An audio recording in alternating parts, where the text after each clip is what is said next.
Bhagavad Gita, Chapter 1, Part 5.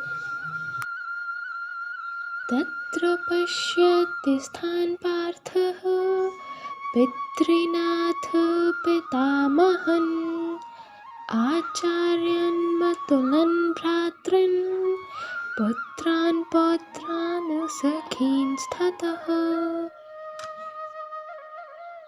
Kunti का एक नाम पृथा भी था। पृथा पुत्र अर्थात कुंती पुत्र। पार्थ दोनों ही सेनाओं के मध्य में उपस्थित ताऊ, चाचा, दादा, परदादा, गुरु, मामा, भाइयों, पुत्रों, पोतों को देख रहे हैं। महाभारत को इसीलिए तो धर्म युद्ध कहा गया है। ऐसा युद्ध जो धर्म के लिए किया गया हो। और इस युद्ध में एक बड़ा परिवार दो हिस्सों में बंट गया था। आधे सगे संबंधी एक तरफ और आधे दूसरी तरफ। हर किसी को फैसला करना था कि वह युद्ध में किसका साथ देना चाहता है, दुर्योधन का या अर्जुन का। जिंदगी में भी ऐसा मोड़ आता है दोस्तों, जिसमें दो या दो से ज़्यादा चीज़ों में से हमें किसी एक चीज़ को चूज़ करना पड़ता है। वो हमारा निर्णय होता है कि हम किसे चूज़ करते हैं। सब हमारे सोचने और समझने की ताकत पर निर्भर करता है। श्वशुरांसु हृदश्चैव सेनयोरुभयोरपि तान् समश्चै स कौन्तेय सर्वान् बन्धून् अवस्थितान्। इन सब सगे संबंधियों के साथ साथ अर्जुन अपने मित्रों, ससुरों, सुहृदयों को देख रहे हैं और विचार कर रहे हैं कि पूरा जीवन पांडु पुत्रों और धृतराष्ट्र पुत्रों के साथ बिताया था।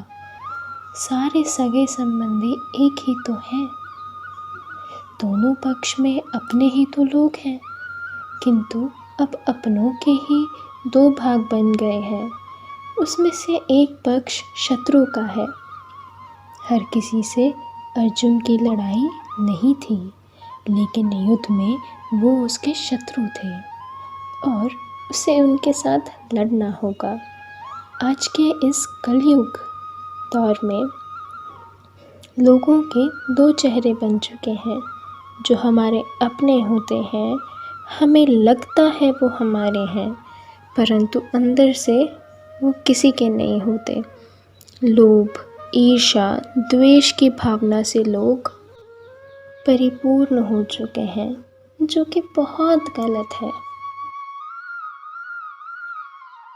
अर्जुन उवाच कृपया परयाविष्टो विषिदत्रिदमब्रवीत् दृष्टेवं स्वजनं कृष्ण युयुत्सुं समुपस्थितम्।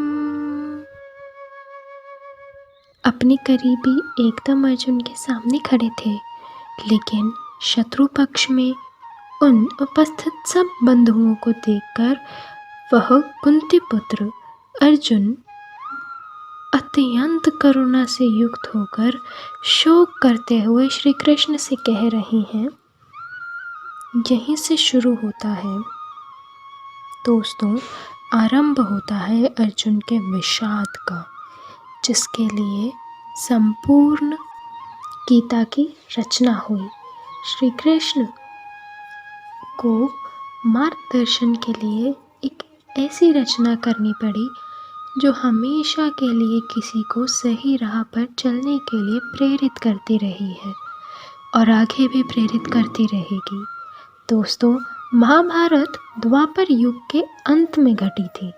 श्रीमद् भगवद गीता एक ऐसी बहुमूल्य रचना है जो बड़ी से बड़ी समस्या का उत्तर देने में और हमारा मार्गदर्शन करने में अत्यधिक सक्षम है। गीता के हर श्लोक का उत्तर यानी कि जीवन की हर समस्या का उत्तर समझने के लिए अपने ज्ञान रूपी मस्तिष्क में ऊर्जा का संचार करना पड़ता है।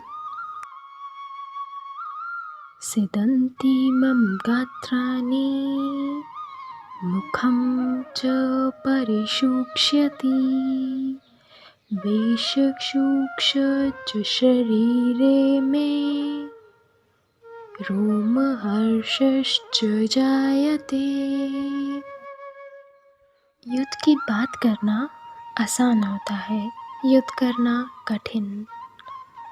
ऐसे ही अर्जुन के साथ हुआ, ऐसा ही हम सबके साथ भी होता है। हर प्रॉब्लम का सॉल्यूशन भगवद गीता से श्री कृष्ण के द्वारा हमें मिलता है। दुखी अर्जुन कहते हैं, हे कृष्ण, युद्ध क्षेत्र में डटे हुए युद्ध के अभिलाषी अपनों को देखकर मेरे अंग स्थिर हुए जा रहे हैं, जैसे अंगों में शक्ति ना हो और मुख सूखा जा रहा है तथा मेरे शरीर में कंगरू मच हो रहा है। ना जाने कितनी ही बार ऐसा हम सबके साथ होता है, जब समस्या के सम्मुख होते हैं तो जैसे शक्ति खत्म हो जाती है। अत्यधिक चिंता और घबराहट हमारे मन को चारों ओर से घेर लेती है। दोस्तों, इस वीडियो के लिए बस इतना ही। अगली वीडियो में हम प्रथमा अध्याय को पुनः कंटिन्यू करेंगे।